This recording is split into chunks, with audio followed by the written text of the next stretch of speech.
There are millions of heavy goods trucks driving on roads all over the world. But why are so few of them running on electricity?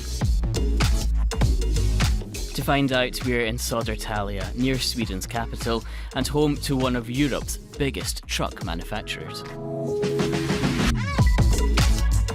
They're on the long road to changing an industry that's having a big impact on our planet. The biggest and largest change that our industry has for over 100 years. We went from horses to vehicles, actually. Now trundling off the end of their production line is an increasing number of electric trucks. And Scania eventually wants that to be every vehicle they make. Switching to electric vehicle production hasn't been easy. One of the biggest challenges is the weight of the batteries. They had to reinforce the concrete and bring in new equipment to be able to lift them, and that meant closing down the production line for 3 months. There are several thousand new components into an electric vehicle.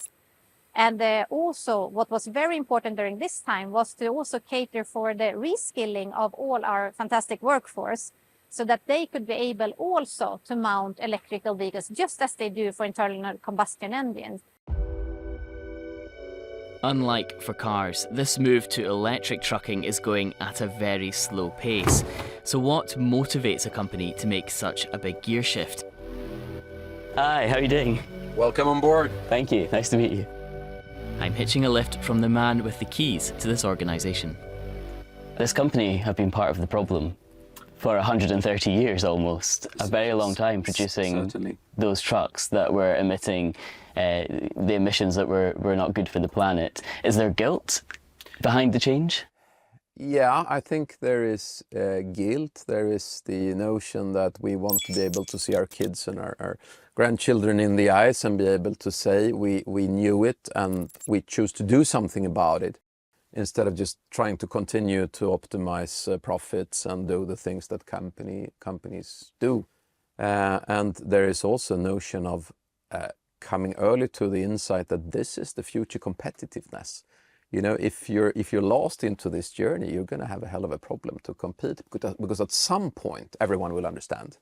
And that has been really important, because you have to have that as a company when you are to convince your supervisory board, your owners, and everyone around you in the ecosystem that you need to walk down this path. Not only did Scania stop output for several months, they also built this battery factory right next to where the trucks are assembled. We're in one of the most high-tech parts of this site, where lots of robots are assembling the batteries that will end up in the trucks. It's quite mesmerising to watch.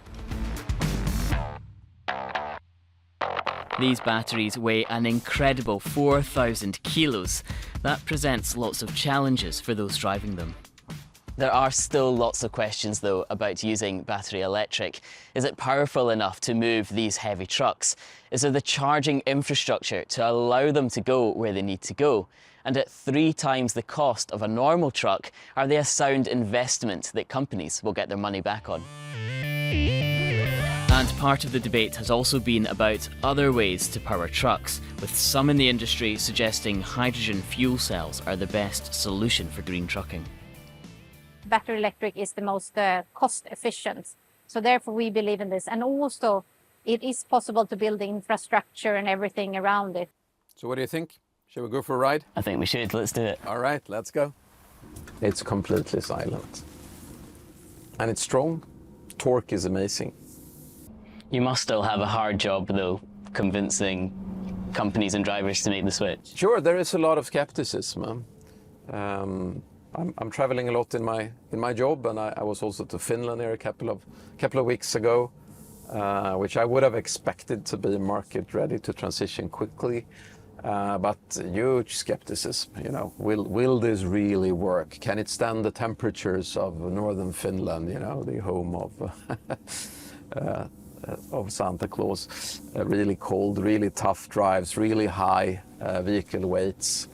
And I understand that. We need to take that on with facts. And then the best way to convince customers is, as always, when something is new, and this is a very traditional industry we're in, so we're used to that, but when there is something new, let them test. By 2030, Scania wants half of the trucks they sell to be electric and fully battery operated by 2050, but that is still a long way off. I certainly think this journey could be much accelerated if the legislature would be more active in supporting the change. This is our biggest challenge now. The vehicle is here. I mean, what we sit in now is a 40-tonner. It's European long haulage, but we're also supplying 60, 64, 74 and 80-tonners. I spend a lot of time in Brussels, in Berlin, in Stockholm, all over to try to convince politicians that this is a good thing. You know, this is not just for the environment, it's also great driver environment. The road to green trucking is slow. There's still a lot of work to do for manufacturers across the industry trying to convince buyers to make this switch.